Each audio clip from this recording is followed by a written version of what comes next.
my lovely, classy, and elegant ladies. Welcome to Always Classy and Elegant. I am Brandy, your host, coach, and mentor, and I am here to help you get the knowledge and tools you need to be your most classy, elegant self.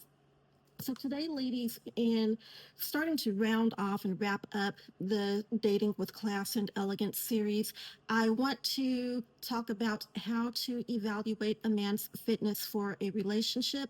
And to do that, I want to use Diddy and some of the things that we have learned that have come out of the trial, which wrapped up today, as an example.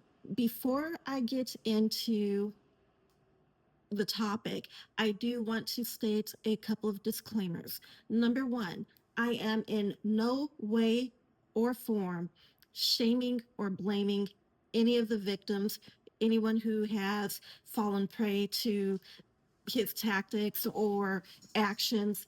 We are just merely here to use him as an example, his dating history, because he's got a lot of public history that we can use and learn from. So that is merely all that this is being used to evaluate him on. So again, not at all blaming or shaming any of the victims. So what I want to do is I want to start from the time that he started dating, before he started dating Cassie, so the beginning of his history as we know it, up to the point where he started dating Cassie, and then we'll talk about some things that happened while he was dating Cassie and then thereafter. So let's jump in, starting with his dating history in 1992 to 1995 approximately. He was with Misa Hilton, and they have one son, or had have one son together, and I think that's Justin Combs. These dates that I'm going to give you, these came off of the internet, so these are to the best of my or their knowledge. Let me give you another disclaimer. I am not an investigative journalist, so I don't have the time to go dig into all the details of these things and fact check and validate what may or may not be true. But these are things that are readily available on the internet, and multiple sites have similar information. Years may vary here or there, but these are approximates on the dates. Okay, so 92 to 95 with Misa Hilton, one son, Justin. Then from the mid 90s, I think they said approximately 93 to 2007, he was on and off with Kim Porter. With Kim, he has three biological children, Christian and the twin daughters, Delilah and Jessie. I think that's how you say her name. You're going to see me look down quite a bit because I am reading notes. I want to quote things as accurately as I possibly can. Okay, then from 1999 to 2001, he was with Jennifer Lopez. Interesting because no children with JLo, of course, but it's interesting because it says that he dated Kim Porter off and on from the early 90s to 2007. He was with JLo when he got the a charge for a gun charge. We'll talk a little bit more about that in just a bit. And then in 2006, although these two never said that they were officially a couple or officially dating, he had, I think, the son, Chance, with Sarah Chapman. Had this son while expecting the twin daughters with Kim Porter. So he started dating Cassie in 2007. I want to take a pause right here. No, actually, let's back up before I get into that. A couple of other things. So let's talk about his criminal charges. April 1999, he is arrested and charged with two felonies: second-degree assault and criminal mischief, in the beating of record executive Steve Stout, who says Combs and two bodyguards beat him with their fists, a telephone, a champagne bottle, and a chair. When Combs publicly apologizes, Stout asks for the charges to be dismissed, and then the case is later settled. It reported that Combs paid Stout $500,000.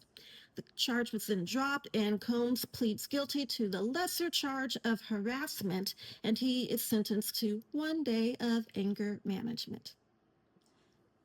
And then in 1999, December of 1999, that's when he got the gun charge with Jennifer Lopez. So the specifics on that is Combs, along with then girlfriend Jennifer Lopez and rapper Shine, are arrested in relation to a shooting at a New York club. Combs is charged for 2 weapons violations, but then is ultimately acquitted. He and J-Lo were arrested after the nightclub shooting. He also got a charge of criminal possession of a weapon and possession of stolen property. JLo was held but later released, while Combs was charged with that illegal possession of a weapon but was later acquitted. However, rapper Shine was convicted. Mm-hmm. Rapper Shine was convicted, although the victim, Natanya Rubin, claims that Diddy was the one who shot her in the face, and she saw him shoot her, and expressed willingness to have a fragment of the bullet removed from her face as evidence. So she filed that lawsuit against Diddy in 2008. It was settled in 2011. But we heard about that on the news when it happened. So that was pre Cassie. So I want to take a pause here and let's evaluate what we've heard about him thus far. We can see, oh, whoa, whoa, whoa. I'm jumping ahead too soon. Because wait, there's more. There's more. There's more. How did I almost forget about all of the allegations of artists that were on his Bad Boy Records label who said that he cheated them out of money or he didn't pay them? So let's talk about that first. Numerous artists say that they did not get adequate compensation. And if my memory serves me correctly, y'all forgive me if I'm wrong, but I didn't see this in my research, but I could have sworn Total, the group Total, was one of those artists on his record label that said he cheated them out of money. If I'm wrong, y'all can correct me in the comments. Please forgive me. But let's start with Making the Band. If you remember that TV show that was on MTV back then, well, those band members said that they got $25,000 each, and they did not and are not getting any royalties from the TV show. The Lox said they paid over $2 million to get out of their Bad Boy contract. They paid $2 million to get out of their contract. Then Machine Gun Kelly says that he only got 1/16 of the monies owed to him for his artistry and work. And then also, Mace says that he was denied an offer of $2 million to buy back his publishing. Meanwhile, somehow Lil Cease was able to buy Biggie's publishing. I'm not really sure what that was about. I'm just telling you what I found in my research. Lastly, the group B5 says they only got paid for live shows, or B5 says they only got paid for live shows, merchandise sales, and one royalty from the Emperor's New Groove. So evidently they did a song on that soundtrack and they should be getting royalties as long as it's played, but they say that they are not. Okay, so now let's pause on all the Diddy charges and allegations and accusations and talk about what can we glean about this man based on what is publicly known about him up until 2007, before he and Cassie started dating. First of all, let me know, we've not heard anything about a father figure in this man's life, at least when he was younger and being brought up. Nothing about a father figure. It's reported that his father was shot and killed while he was very young. but no father figure in the house, around the house, that we are told told about, or that he's mentioned publicly at least. Let's see. Based on his dating history, we see that this is a man who he's got at this point 5 children by 4 different women.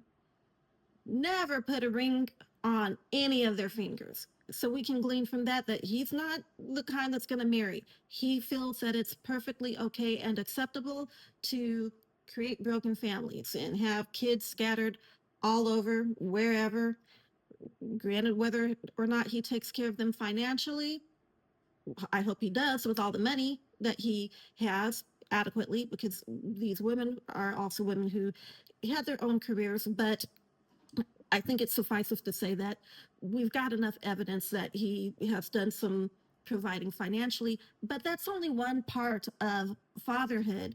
You cannot be an effective father when you have this many different families, because you can't be in this many places at the same time. So, with all that going on, there's going to be a child or children somewhere that are not getting the parenting and the family dynamics that they need to really be well rounded and grow and thrive in the way that God meant for us to do so. We can see that from his unprotected cheating, because he got another woman pregnant while expecting twins with Kim Porter. He doesn't respect relationships. In fact, he's got no qualms about disrespecting his so called partner, or you want to call it baby mama, children's mothers, or whatever. All this from the dating history, the violence, the criminal charges, the not wanting to pay his artists on his label. We can see this man's got no moral anchor, no moral or accountability, or hardly any accountability at all. He's selfish, extremely selfish. Dare we even say stingy? I know a lot of these women probably thought, ooh, Sean Combs, have a baby with Sean Combs, I'm going to be set for life. Well, are you really?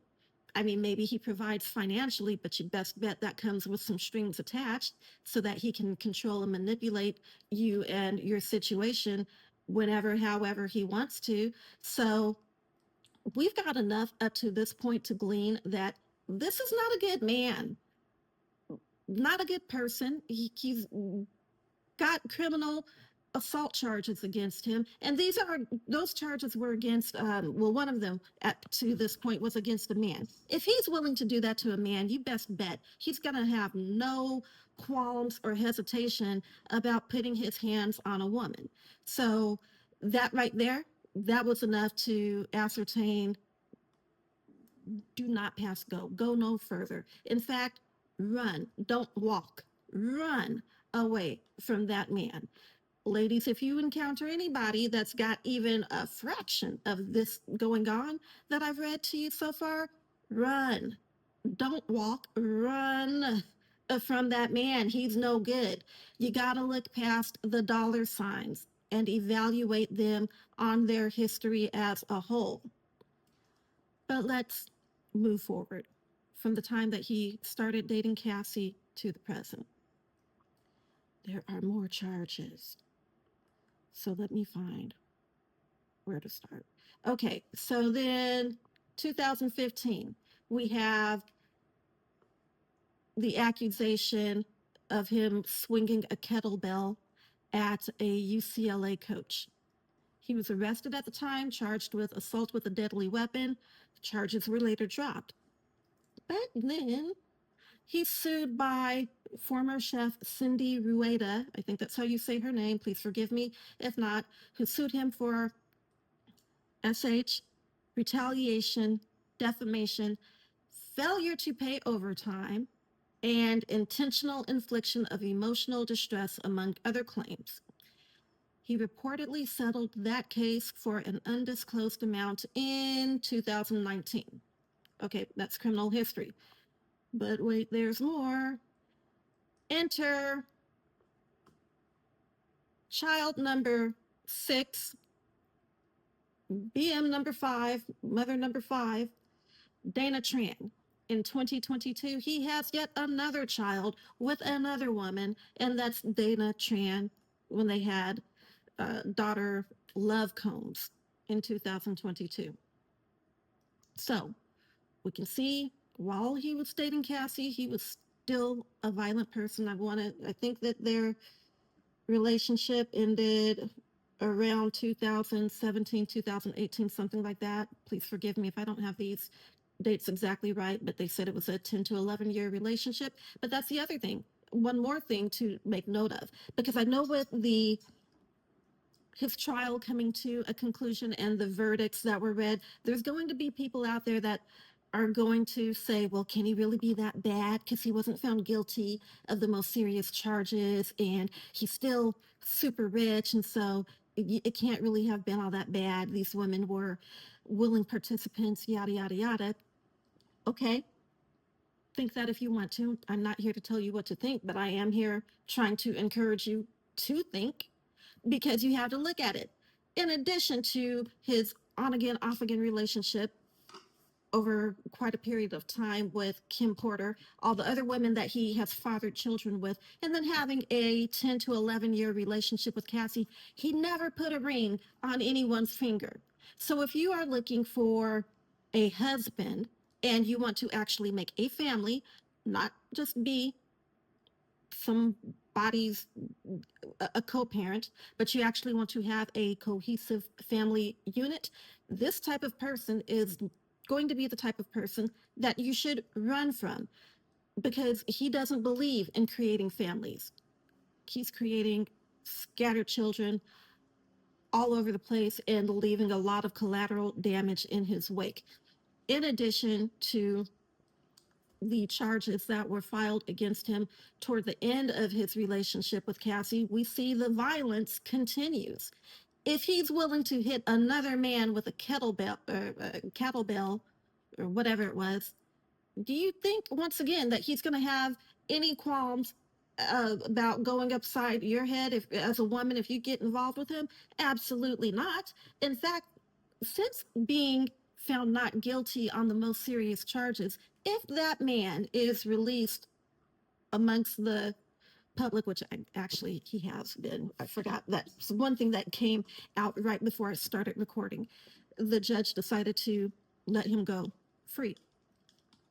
Best believe he's not going to stop doing what he was doing because when you look at all of the charges against him, the criminal charges, that's wrapped up. We're awaiting sentencing. He still has a whole beyond a laundry list of civil charges against him that date back to the 1970s. So you justify it in your mind if you think you can that since he wasn't found criminally guilty of the most serious charges that he can't be that bad. This man has over a 30-year history of SA abusing people actually. Do you think it's going to stop? No. The fact that he got made somehow scathed away or made it out of federal charges, the most serious federal charges, unscathed to some degree. If he doesn't get sentenced to time in prison, the amount of time that he is out for, however long it is, he's going to do what he has a history of doing because that is what his history shows. He'll only find a way to be more cautious and smarter as he goes about doing it, but he's not going to stop. If anything, too, his sense of ego is going to be more inflated. He's going to feel just that much more untouchable. Because, again, we don't know what sentencing is for the two lesser charges that he was found guilty on. So I know he's sighing a big sigh of relief, but somebody with this history and his mental state, his pattern of behavior, they don't stop overnight. They're not going to stop overnight, especially if they are not at all held accountable and don't have any consequence for their behavior. So let's talk about reforming, reformation. Perhaps you recall the video that he put out After Cassie's video, or after the video of him beating the crap out of Cassie at the Intercontinental came out, and he got on social media with that video trying to look sad. Yeah, I'm really ashamed of myself, and I've gone to therapy, and I'm getting help, and I've been praying, but I was in a dark place. I was in a dark place. No emotion at all whatsoever. He said he went to therapy. Can't say that he didn't, but it doesn't look like it did him any good if he did. He sure didn't do the work if he actually went, and perhaps didn't even go long enough. How do we know that? Because as it came out during the trial, after Cassie, and when he started dating who we know as Jane for the pseudonym for this trial, he was doing the same thing to her that he was doing to Cassie. That man is not, was not, is not reformed. And you don't have a 30-year history of abusive, violent type of behavior to become reformed in just a matter of days or months. It does not work that way. It takes a lot of work to heal from the things that you need to heal from, let alone to change habits and reform. So I wanted to bring that up to share with you all who are out there dating. Should you encounter someone who's got some stuff in their history, whatever it might be, and if it's brought up and you ask them, well, you should be asking them, what did you do to heal and reform? Don't let them just give you some excuse, oh, I went to therapy and that was that.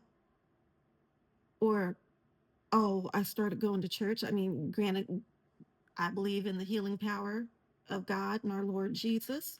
Saved my life, helped me turn things around. But when you have that type of behavior, that type of violent, I'd say, behavior, it's going to take a little bit more than that, because that's really some deep seated, perhaps uncovered anger issues. I don't know what else is in there. I am not a therapist, but it's going to take just a more than just a few weeks, a few days, or a few months of therapy and counseling, and perhaps even cognitive therapy to heal and turn around from that. So, ladies, I'm sharing all this with you because I want you to realize that when you are dating and looking at a man and evaluating him to determine, do you want to go forward in a relationship with him or not, should you need to look at everything as a whole, not just what they say they are doing right now in the present, but you do need to look at the past.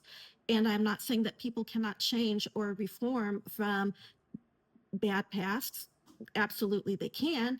But you need to also be asking questions and investigating, what did they do to reform, and really paying close attention to their behavior in the present. And for goodness sakes, keep your legs closed. When you're doing, when you get on your back and you're opening yourself up to these men, your judgment can become clouded. You lose clarity. And you might be sitting here thinking, well, I'm a savage, I'm this and I'm that. I don't get attached, from, physical activity. Okay, think that if you want to. I told you, I'm trying to warn you, whether you think that you are or not, you are creating ties, spiritual and um, otherwise, spiritual and physical. You are creating ties that you may find harder to break than you ever thought could be. So protect yourself, keep your clarity, keep your cognition about you. You might want to even consider not drinking while you're on dates, or maybe drinking a lot less while you're on dates, so that you can be mentally, cognitively sharp, paying attention. You should be doing a lot of listening. I've said this before, I'm going to say it again. Do less talking about yourself and your past, do more listening. Ask questions about their past, listen to what they say. One other thing that I want to bring up is boundaries. When we look at, if you've had the chance to hear how he and Cassie got started, what she said was she initially was not interested. in him. She had another record deal, she had a boyfriend, she felt like she was okay. But then he comes along after she turns 21 and starts making advances toward her, kissing her. And she said she didn't want to kiss him, but basically popping up at places where she wouldn't expect him, maybe didn't necessarily want him, and then kissing her. What he was essentially doing was slowly eroding her value or her boundaries. I bring this up because, ladies, what I talk about a lot in this book, and I have talked about quite a bit in these videos, is having strong, healthy boundaries. As a classy, elegant woman, it's a must. And you must have them so that you know how far you will go in a romantic situation and how far you let someone else go or with you or come into your space in a romantic relationship. So boundaries, they work both ways. They're not just for you, they're for the other person. They're not just for that other person, they are for you. But I also want to encourage you to check out Women of Impact, Lisa Bilio. She's interviewed, I want to say, I forgot the lady's name, so please forgive me, but she's a profiler and she profiles people, predators like Diddy, and she's got a lot of insights. I invite you to take a look at those videos and listen to what she says because you need to understand what it looks like when someone is trying to erode your boundaries and how to not ignore your intuition. Because that's one thing that's happening also when you get that gut feeling or the hairs on the back of your neck stand up and you just get that feeling like this guy's probably a sleazeball. He's no good. I should get away from him. But then you go into second guessing yourself, doubting yourself, and then even explaining your feelings away so as to justify staying. That's when you get in trouble. You we have intuition for a reason. You need to learn to trust it. If you don't trust it, I encourage you to examine why. If you need to get some therapy to help heal you from whatever happened that may have you doubting your intuition, or if you feel like it's not that serious, you just need to bounce a thing or two off of someone who can see it objectively, reach out for coaching. I am available as a coach. I've got another coach, and ideally, reach out to someone who is married, who's walked the path that you are walking, and who's basically got no skin in the game other than to help you. I don't I'm going to say this to you. I recommend that you do not trust or take advice from people who are not married, especially male coaches who are not married, but any coach that's not so-called dating coach that's not married, because really, what do they have to show or to prove that what they're saying actually works? So anyway, I hope this helps. Again, let me just reiterate, ladies, when you're evaluating a man, you need to look at the whole, not just the present, not just 2 or 3 weeks ago, not just what they may be telling you. Look at everything, write it down if you need to, connect all these pieces so that you can have a better understanding of the big picture of what's going on with them so that you can make a clear, cognitive, educated decision, a cerebral decision, not a decision based on emotion, because that's where we mess ourselves up. Do not make emotional decisions. And by all means, if you are watching other channels on other social media platforms, particularly from toxic men, if they are telling you that you should do things like pay on dates or be willing to sacrifice anything for a man. I'm out of thoughts as far as some of the things that I've heard, but basically these red pill, toxic masculinity, MGTOW type men, please by all means, because those are going to be again those single men giving dating advice. What do they have to show for it? They've got their track record does not show that they know what they are talking about. So go if you're going to take advice off of social media, listen to me, listen to people who are married and God fearing and have no reason to steer you astray, because we don't want to see you go astray. We want to see you learn, educate, empower yourself, and win. So I hope that helps you out. If you need more information about how to evaluate a man, how to get information about his history, because there's a lot of things that I did not go into in this video for a reason, because there's a lot of men that for some reason are subscribing to the channel and watching the video. I'm not really sure why. But if you need more guidance on how to research a man, how to evaluate him, reach out for coaching, or better yet, get my book, Dating with Class and Elegance. I will link it below. Also, I am working on an online training, so look for that to be coming within the next few months. I've got a lot to record and edit there, but there's just a lot of information, tidbits, knowledge that I don't want to give away on this platform, because it needs to be some things we need to hold a little closer to the vest. So anyway, I hope that helps.